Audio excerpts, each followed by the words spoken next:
Donkey of the day for Tuesday, July 9th goes to a Caucasian male named Michael Paul Adams of Arizona. Now, let the record show the mayonnaise is heavy with this one, ladies and gentlemen. Too much goddamn mayonnaise. And a story like this is exactly why I get pissed off at guys when people call and tell me I'm creating a racial divide in America, because all I'm doing is calling out the blatant racism and bigotry that exists in this country. First things first, rest in peace, Elijah Al-Amin, a 17-year-old young man of color. This young man is dead because of the fear that some white people in this country have of black people, the fear that they have of people of color, all right? Don't call this radio station complaining about me if you're not willing to call and complain and raise holy hell about stories like this. Would you like to know why Elijah Al-Amin is dead?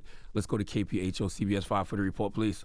Friends say 17-year-old Elijah Al-Amin had big plans to own his own business one day. But on 4th of July, police say Elijah was at the soda machine inside this Circle K when 27-year-old Michael Adams came up behind him and slit his throat. According to Adams' attorney, he was just released from the Department of Corrections 2 days ago after serving a 13-month sentence. The police report says Adams told police the 17-year-old was listening to rap music in his car, and he believes people who listen to rap are a threat to him and the community. So he said he stabbed him with a pocket knife. Jesus Christ.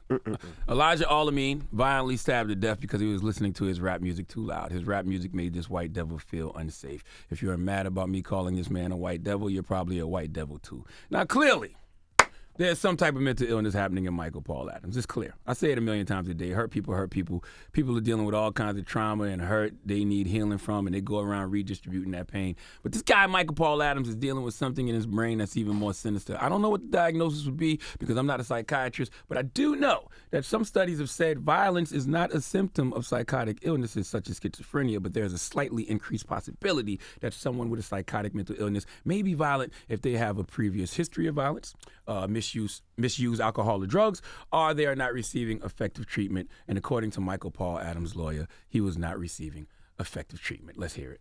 This is a disabled person, and he's been released into the world and left to fend for himself.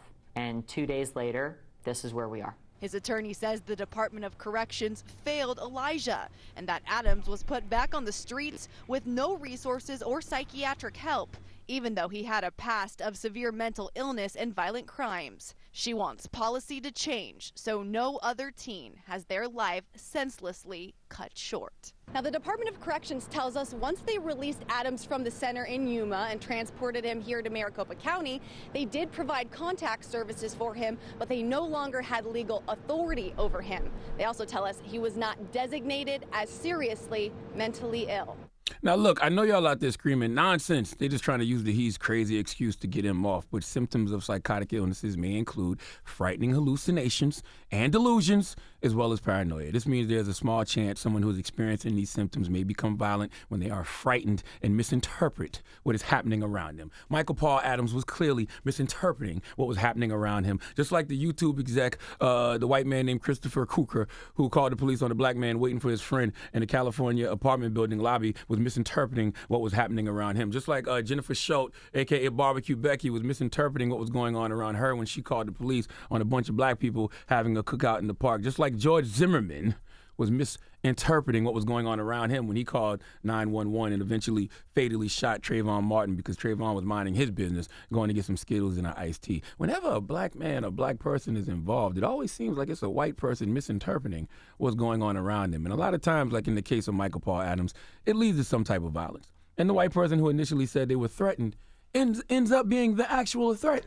Okay, Elijah Al-Amin was minding his business. If you think the kid is playing his music too loud, tell him to turn it down. If you're that threatened, call the police. Which, by the way, all right, police are the kings of misinterpreting a situation, especially when black people are involved, all right? Think about that. A black man minding his business can be killed by a random white man for having his music too loud, and then when the police are called, lives are still in danger because the police can misinterpret the situation just like the random white man did. And you wonder why we experience what I like to call being blackanoid. All right, which is the act of being black and paranoid in America. All right, don't ask black people why we deal with so much anxiety. If you look at what we have to deal with, you will understand. Now, do I think Michael Paul Adams suffers from some type of mental illness? Yes. Do I think Michael Paul Adams is a racist bigot too? Yes. Do I think Cracker. Oh, Jesus Christ. Do I think racism and bigotry is a mental illness? Well, it would seem that way, because why are you so afraid of someone because of the color of their skin? All right? Why do you hate someone because of the color of their skin? Why do you feel threatened because of the music someone is listening to? It's because you know that music is synonymous with black people. So to answer my question, do I think racism and bigotry is a mental illness? No, I think it's a choice. I think it's a learned behavior that has been passed on from generation to generation. All right, that hate, that false sense of danger, all right, white people have around black people. I think that's all a choice. And I don't know if you realize it, but every time we hear of someone being threatened by a black person, you know, a black person's presence, it ends with something violent happening to the black person. So tell me again, why are you afraid of us? Please let Kathy Griffin handle my white work and give Michael Paul Adams the credit he deserves for being stupid. Please give this giant jar of mayo the biggest hee-haw. So crazy.